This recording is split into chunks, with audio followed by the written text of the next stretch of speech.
Thousands of years ago, a young shepherd named Jacob left Beersheba, which means a sevenfold oath, and set out to find a wife. When he reached a certain place in his life, he stopped and he fell asleep, taking a stone as a pillow. As Jacob slept, he dreamed of a ladder, a stairway to heaven, resting on earth where angels were ascending and descending upon the place where he slept, God at the top, saying that I will be with you for the rest of your life.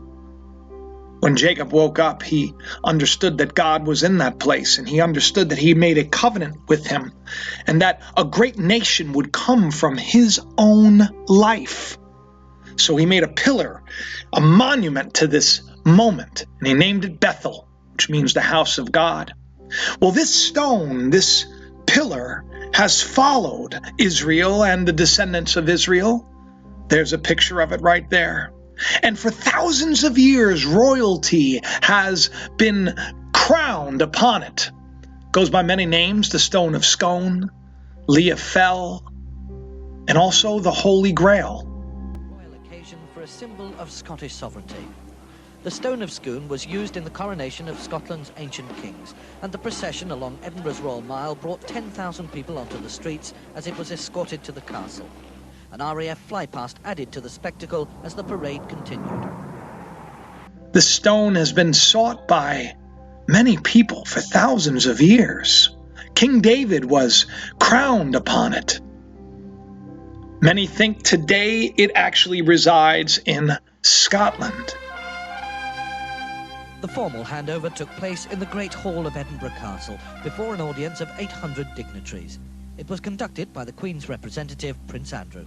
I now, therefore, on behalf of Her Majesty the Queen, place the stone of Scone in the care of you, the commissioners for the keeping of the regalia of Scotland. But there is a mystery that is about to be discovered. Secret societies have fought for it, murdered for it. The all-seeing eye is said to be a symbol of it. This stone, Jacob's stone, that people have forgotten about, that all the heavy hitters in the world gathered together to see. Well, today we find out where that stone may be.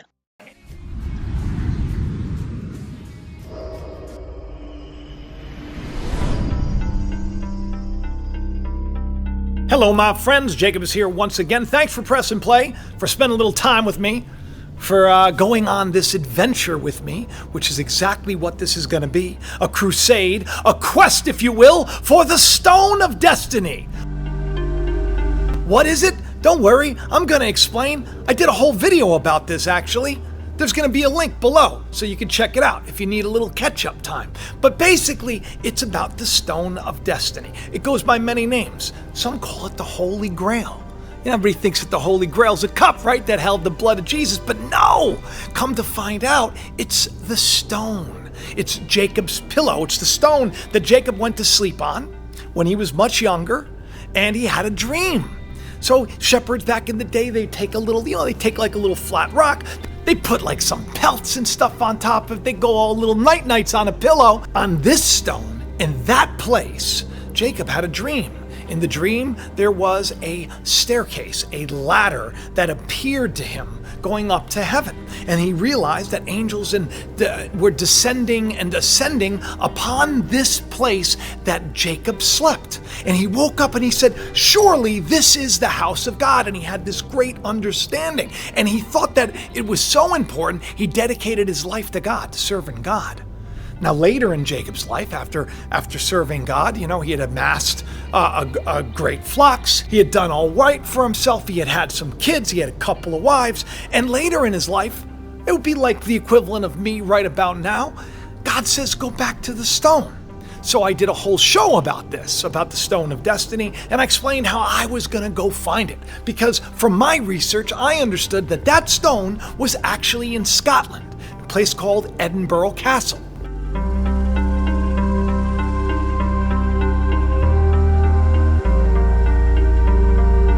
Okay, a little history. this stone, which was Jacob's pillow that he slept on, right? So Jacob was, the founder of the 12 nations. You should know by now, back in the day. Well, this stone became very, very important because it became a great, great people. And so they carried this stone with them, just like they did the Ark of the Covenant. So important it was that this stone is said to be placed in the first temple. And then when it was destroyed, that they wanted it for the second temple. But what happened was they said, no, because it had a crack in it. They didn't think it looked nice. They didn't think it was going to fit well. So it was actually, some say, is the stone that the builders rejected, which metaphorically and symbolically is really talking about Christ, because that's the real stone. But the literal stone, Jacob's literal stone that was being carried around by Moses, right? That Moses is said to have struck the stone so water gushed out so people could drink it. All of it's metaphor and allegory, but they say that it historically literally happened. Now we know that's true because a lot of people have been crowned on this stone, like King David, for example, as well as others, all the way to Elizabeth. The Stone of Destiny. It was a big scandal. People thought that it was stolen, and then there was a fake, and this, that, and the other thing. Well, historically, they say that this stone is now in Scotland, right? And how did it get to Scotland? Well, I talk about it in the first video. I'll give you a little brief summary, okay? So back in the day, okay, when King Nebuchadnezzar from Babylon comes in, he's going to destroy Israel. He's going to destroy this nation. He's going to destroy Jerusalem. He's going to destroy it all, right? Well, Jeremiah had found some favor, so Jeremiah and some others, they get the open door to get out.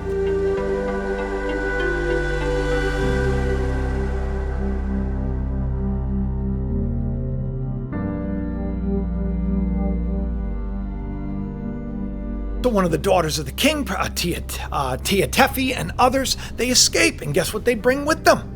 They bring the stone, and it ends up in Ireland. There's historical evidence of this. This is not a joke. That's why a lot of places are named Dan this and Dan that, because it's from the tribe of Dan. So the point is, what I'm saying is, there's a belief that this stone is in Scotland, which catches you up to where I am today. This is an important stone. There's a prophecy about when, the owners return, that the stones will cry out.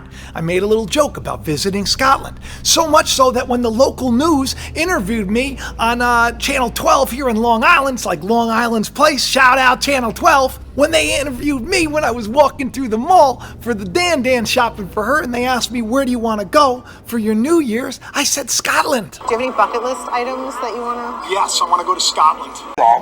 Every day for me is a New Year's resolution. Right, you just want to be a better person. Yeah. I don't wait till New Year's. Don't wait till New Year's. What's the point? Just do it. If you're not living your life for more, you're not living your life. I like that. Thank you. But listen. I'm here all week. Because I'm shopping for my wife. Hi, honey bear. And I told all of you this. I explained this, that there was a possibility I think it would have been cool. But guess what? The reality is, it's too much money. It's too much money. I mean, and I'm not going to come on here and ask all of you to give me money so that I can do that. That's so I kind of was half wanting to do it, half not wanting to do it. Danielle and I had talked about maybe taking a weekend, bringing EE to Scotland. I didn't really want to go. But I really, really wanted to see the stone. I really, really wanted to understand why it was such a big deal. And then I see a comment from one of you. That's right, Giant. I'm talking to you, pal. He had left a comment saying that he understood that the stone was not in Scotland, that was a fake, that the real stone is somewhere else. And I immediately was like, hey, man, I'm sorry if you thought I ignored your first comment, which I didn't do. I didn't. By the way, a lot of you, when you leave your comments, I do the best. When I go there, if I see it, I comment, and I love it. So you should leave me a comment. You should tell me something, and I'll try to respond. But if I don't respond, it's not because I'm ignoring you. I promise I'm not. So I responded, and I said, well, I'm going to check this out. And I did. And guess what I found out? The Stone of Destiny, the one that I'm destined to see and bring all of you around with me, well, it's a little closer than I thought. Turns out, for all intents and purposes, it's in my backyard, New York City.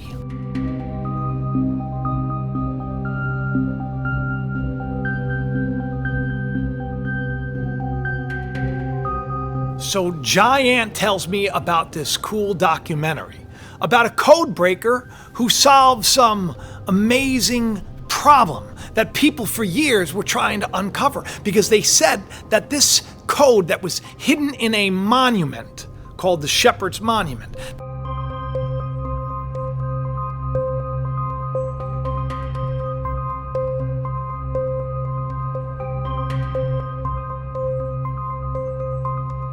That if anybody understood this code, that it would point the way to the Holy Grail.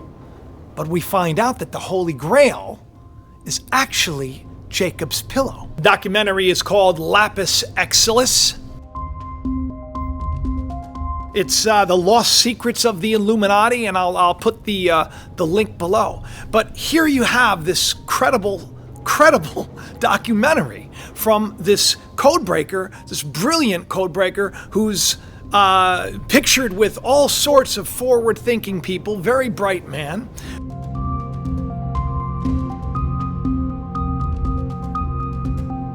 And he solved this challenge, and it led him on a journey to uncover where the stone is. Turns out, it's at the Rorik Master Building, 310 Riverside Drive in New York City, New York. Now, I know a lot of you are going to flock there, just like I am. I'm going to be doing a show, much like the documentary that I saw, and it's going to be coming up in a couple of, in the coming weeks. I'm going to go to this stone. I've already reached out to the museum. Hello, Nicholas Riddick Museum. Yes, hi, how are you? I'm wondering if maybe there's somebody there. Do you have someone that handles your media? My name's Jacob Israel. I'm doing a show on the museum's namesake, and I was wondering if there was someone there that I could interview. So the best thing would be you will get immediate answer if you write an email, and then you can get in touch with the person who would be a perfect one, and it's on inquiries@radix.org. Yeah, the questions I have to do with, the Stone of Destiny, and it's just such a wonderful history there, and that I've come to learn.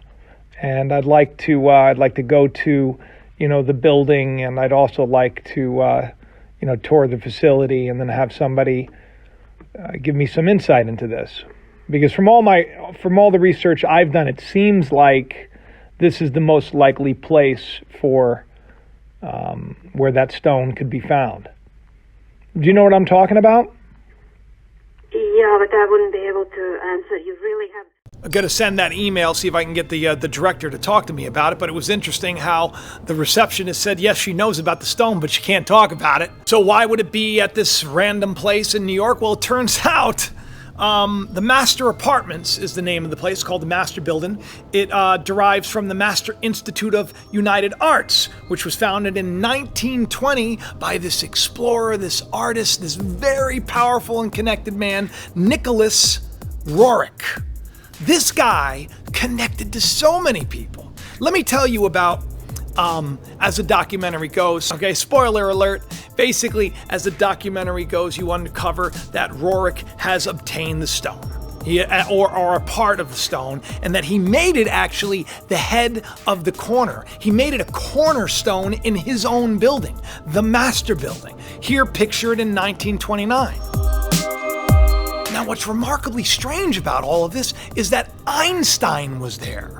These heads of physics and movers and shakers, like Max Planck, was there.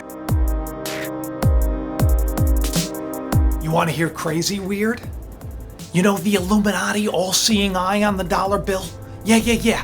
That cornerstone, right? Rorik, it was his suggestion.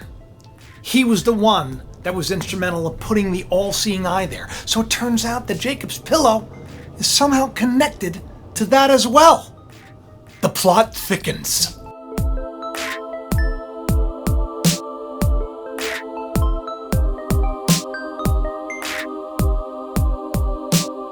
All of these heavy hitters and these major players were there when it was placed there. This is the same year that Einstein came out with his unified theory.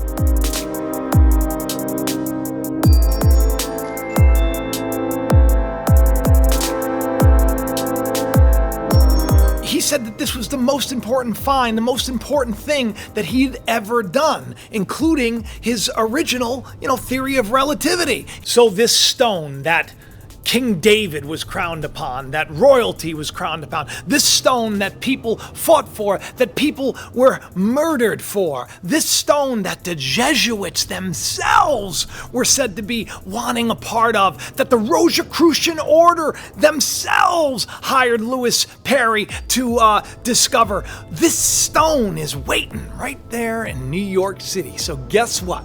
We're going to New York City, everybody. We're going to a museum. I'm in the process of putting it together, and I wanted you all to hear about it because this is insane. Because I really, really, really wanted to go to Scotland. Like, I wanted to. My wife was like, honey, what do you think's going to happen? What do you think's going to happen? What do you think? You're going to have some memory and you're going to find out that you're reincarnated? I'm like, no. Seriously. This is history. This is cool. My name's Jacob Israel for a reason, right? Why not explore and find out if Jacob's Pillow's here? Jacob Israel today from Jacob Israel in the past. The two can become one. Who knows? I think it's fun. And I'm glad that you're along for the ride with me. Thank you, Giant, for pointing that out. And thank you for all of you that are going to like, you're going to comment, you're going to share, you're going to tell your friends, because this is going to be cool. And then maybe I'll wrap it all together in like one long episode so you can find out. Isn't that cool? Right? I thought Scotland's not going to happen, even though I said it on TV. Oh yeah, I want to go. Wasn't going to happen. Now I don't have to go. I'm not going to go because I don't believe the stone is there. I am fully persuaded, if it's real, which I believe it is, that it's right there in my backyard and always has been. I love each and every one of you too, and I'll talk to you soon. Bye-bye. Thanks for watching Jacob Israel. Please hit that like button, leave a comment, subscribe, and share this channel around. If these shows have helped you, help Jacob to reach more any way you can, and have the best day ever.